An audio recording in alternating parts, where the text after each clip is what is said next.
En estos últimos días que Dios me permitió estar allá en la Ciudad de México, que estuvimos en nuestro congreso en el cual nosotros recibimos gran bendición, palabra de Dios, palabra de vida, que pues nosotros tenemos el privilegio de traer, de portar para ustedes. Nos permitió ver, además de la palabra que recibimos, una serie de cuestiones relacionadas más bien con la identidad de la iglesia en una de las ciudades más grandes del planeta. Es la ciudad más extendida del mundo y probablemente una de las más habitadas.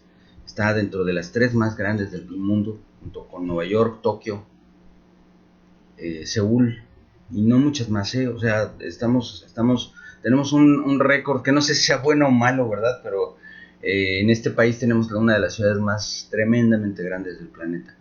Y en esta ciudad hay docenas, si no es que centenares, de congregaciones locales que alaban el nombre de Cristo. Así que es un buen lugar para observar, para analizar y para meditar acerca de la perspectiva que tiene hoy en este tiempo, que es un tiempo inusual completamente. Estamos en un tiempo completamente ajeno a nuestro universo de experiencia, con el tema de la pandemia, con la tecnología moderna, con las transmisiones en redes sociales, en fin, un montón de cosas nuevas que en 2000 años de iglesia no habían sucedido. Es algo extraordinario y casi milagroso. Yo le aseguro que si usted agarrara a un cristiano del siglo XX, un cristiano de los años 80, por ejemplo, me voy a poner en el lugar, yo soy testigo de la evolución de la iglesia. Yo lo vi, así que como yo lo vi día tras día a lo largo de más de 37 años de vida como cristiano, pues no me sorprende. Bueno, me sorprende un poquito, pero no me espanta.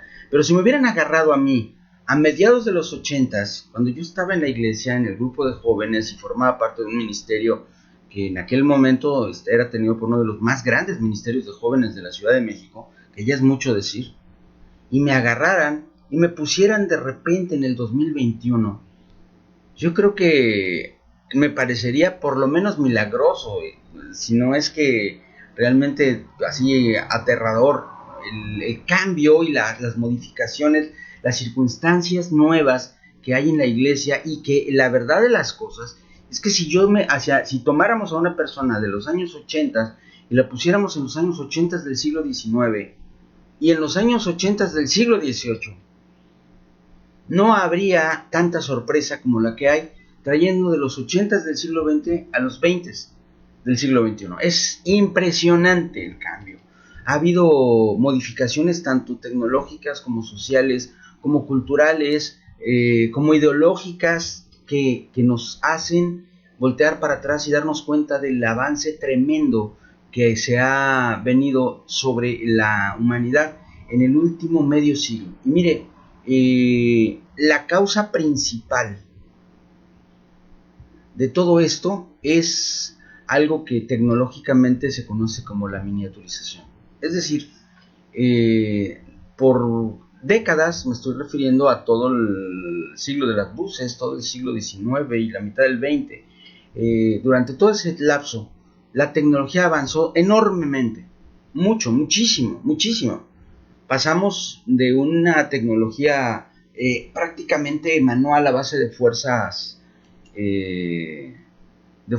directas a una multiplicación del poder a través de la electricidad, sobre todo, pero también a través de los combustibles fósiles y de muchas otras cosas que se fueron descubriendo, incluyendo la energía nuclear, a poder hacer grandes cosas tremendas, cosas impresionantes sobre la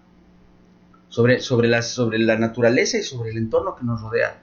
Pero todo eso era en grande. Estamos hablando de que eran grandes plantas, grandes fábricas. Teníamos unas plantas nucleares impresionantes y unas plantas de gas natural y produciendo energía, cables masivos. Hasta la fecha todavía existen esos inmensos cables de transmisiones con unas torres altísimas metálicas ahora en el huracán, comentaba mi esposa, pues las torres ni se movieron, ni se inmutaron, ¿verdad? Se cayeron árboles, bardas espectaculares, bendito sea Dios, no hubo muertes aquí en la ciudad de Mérida, aunque lamentamos los ya 11 personas muertas en Veracruz. Rogamos por las familias, pero ahora, en este aparato que le voy a mostrar, en este aparatito que le estoy enseñando, está contenido un poder que sería inaudito para una persona de hace 30 años. Un poder inimaginable, inimaginable. Hace 30 años yo tuve mi primera computadora. Y era una computadora que tenía una velocidad, una capacidad, que en aquel entonces se consideraban extraordinarias. Era un armatoste así grandote, y costaba carísimo, miles de dólares, literalmente. Yo tenía ese equipo para mi uso, no lo compré, pero lo tenía para mi uso personal. Y era una de las cosas más grandes, más potentes que podían tenerse en este planeta. De un tamaño que un ser humano podía tener. Porque antes las computadoras eran del tamaño de una casa o de un edificio entero, una computadora. El poder de cómputo contenido, el poder de procesar datos contenido en este aparatito que les estoy enseñando, en este celular, es muchas veces, miles de veces más grande que el de la computadora que llevó al hombre a la luna en los 60. Miles de veces más poderoso. Este aparatito es miles de veces más poderoso que la computadora más poderosa que yo pude tener hace 30 años en mis manos. Miles de veces. Y en cuanto a comunicaciones y enlaces, no quiero ni pensar la diferencia porque me abruma. Estamos hablando de que yo desde este equipo, con 2 o 3 taps en la pantalla, puedo conectarme a cualquier parte del planeta instantáneamente a un costo ridículamente pequeño. Lo que estamos haciendo. En este momento usted y yo estamos juntos a través de un equipo que cuesta lo que podría, no sé, a lo mejor vamos a hablar que todo este equipo, todo lo que tenemos aquí puesto, se puede comprar con un mes de salario de una persona que tenga un sueldo razonable, más o menos, ni bueno ni malo. En un mes puede comprarse todo esto. Y con esto estoy llegando a cualquier parte del planeta en tiempo real, con audio, con video, con datos. Nos intercomunicamos, ni siquiera es unidireccional, porque usted me puede hablar, usted me puede escribir, usted puede estar con nosotros y la distancia no se nota. Hemos tenido comunicaciones de Europa, hemos tenido comunicaciones desde Asia, estamos hablando del otro lado del planeta y son instantáneas. Parece simple y estamos acostumbrándonos y estamos sintiendo como que eso es algo normal, algo común y corriente. Ahorita, por ejemplo, me saluda mi hermana Claudia desde Guatemala. Estamos a 1500 kilómetros de ella y estamos a 2000 kilómetros de mis hermanos de la Ciudad de México, pero también estamos a medio kilómetro de la casa de mi hermana Delia y a 1,5 kilómetros, no más, como 3 o 4 kilómetros de la casa de mi hermana Nena y de mi hermana Sonia. Y ¿hasta dónde están Marita y Ventura, que están también con y todo eso? Ellos están a 30 kilómetros de distancia en el puerto de Progreso, y haga de cuenta que estamos sentados en la misma sala. Esto es algo que no había sucedido jamás en la historia de la humanidad. ¿Y sabe qué? No es malo, es bueno, intrínsecamente no tiene ni bondad ni maldad, porque la bondad y la maldad son implicaciones morales que no se le pueden adjudicar ni a los objetos, ni a las herramientas, ni a las cosas. Lo que es bueno o malo es el corazón del hombre. Y nuestro corazón es intrínsecamente malo por causa del pecado y de la caída, pero nuestro corazón es purificado y es bendecido, y el fruto de bondad se manifiesta en el corazón de aquellos que hemos conocido a Jesucristo como nuestro Salvador y que tenemos al Espíritu Santo. Pero las cosas no, las cosas no son buenas ni malas. Yo, por ejemplo, he oído, es que esta es música cristiana. No existe la música cristiana. Existe música que habla de Cristo, pero la música no acepta a Cristo como su Salvador. O sea, los cristianos somos nosotros. Y una canción con letra cristiana puede cantarla a una persona que no conoce a Dios. Entonces, la música no es cristiana o no cristiana, como tampoco las computadoras, ni las redes sociales, ni ningún otro aspecto de la tecnología. Los que somos o no somos, somos usted y yo. Esto es importante entenderlo porque quiero referirme a algo que está sucediendo en este tiempo y que nos está poniendo una disyuntiva tremenda, y es el hecho de que la iglesia contemporánea, la iglesia del siglo XXI, ha declarado ya, no todos naturalmente, pero me estoy refiriendo a una generalidad, ha declarado ya como viejo, como obsoleto, como pasado de moda, el proceso, fíjese lo que le estoy diciendo, el proceso de comunicación, el proceso de evangelismo e incluso el proceso de transmisión de la bendición que se dio durante milenios, 2 milenios. Durante 2 milenios el discipulado personal, la congregación local, la lectura de la Biblia de forma global, de una lectura que todo el mundo realiza de la palabra de Dios, todo eso se ha considerado ya viejo, obsoleto. Yo, amados hermanos, estuve en una congregación muy amada mía, ahí pertenecen mi hijo, mi madre, mis hermanas, pero ¿sabe qué?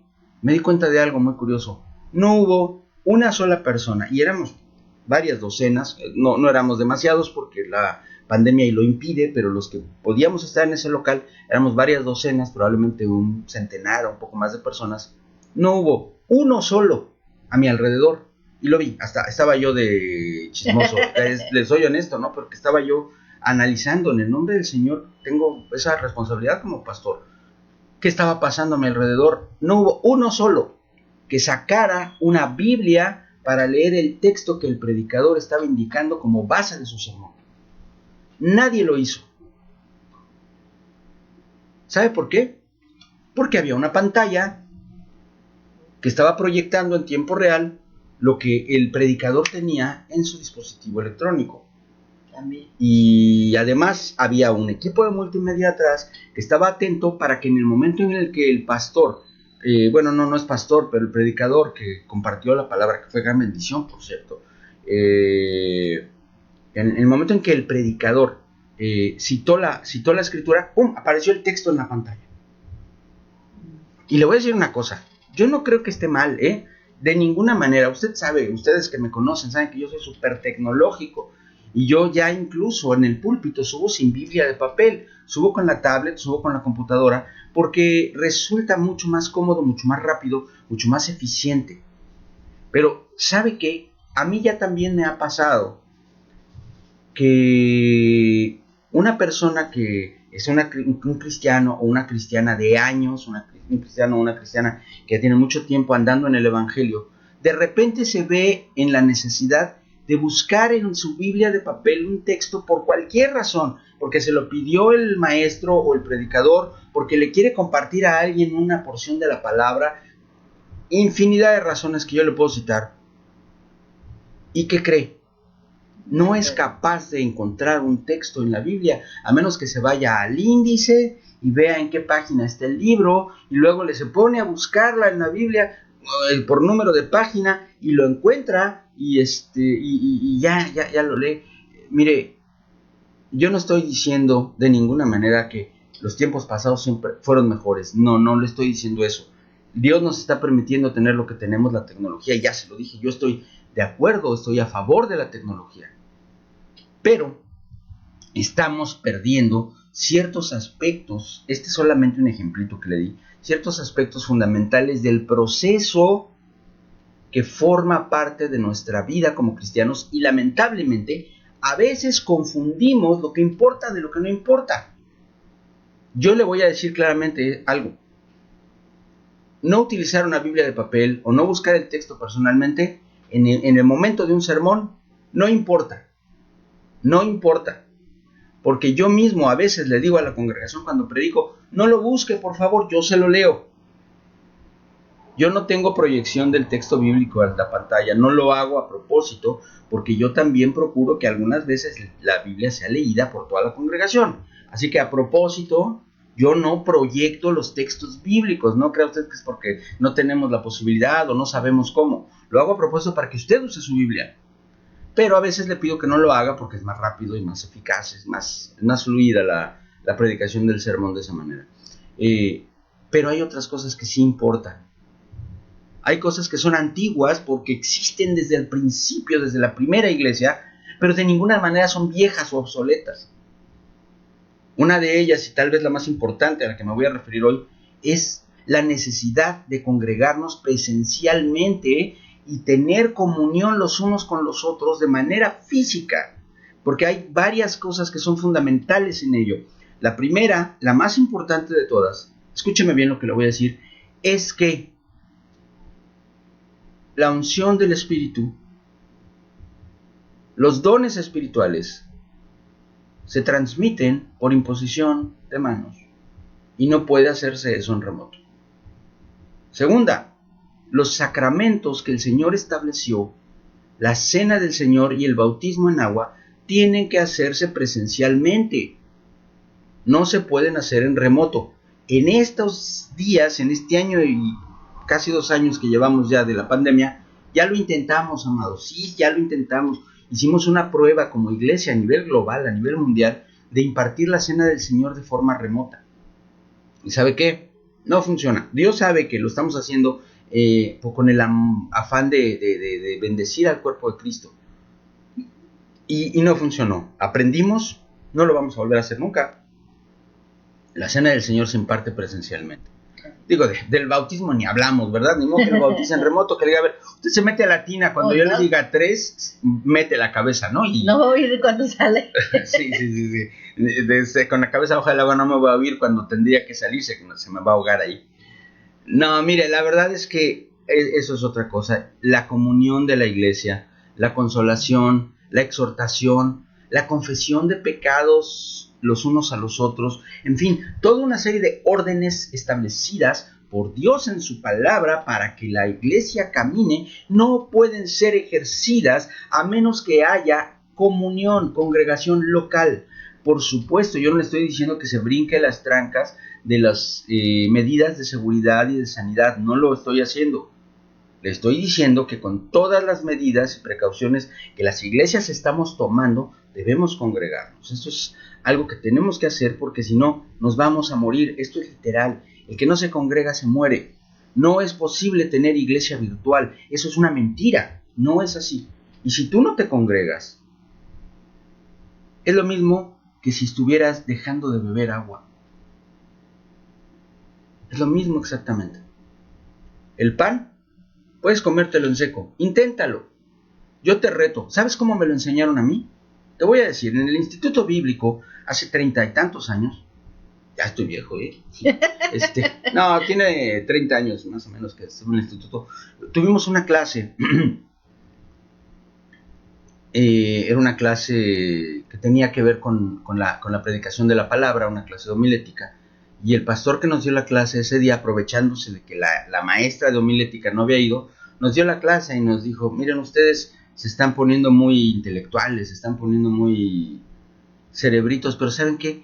La esencia de la palabra es diferente. Así que la próxima clase, que todavía se las voy a dar yo, van a traer todos un pan Bimbo grande. Cómprense un pan Bimbo. Nosotros, ¿qué vamos a hacer? ¿Fiesta o qué?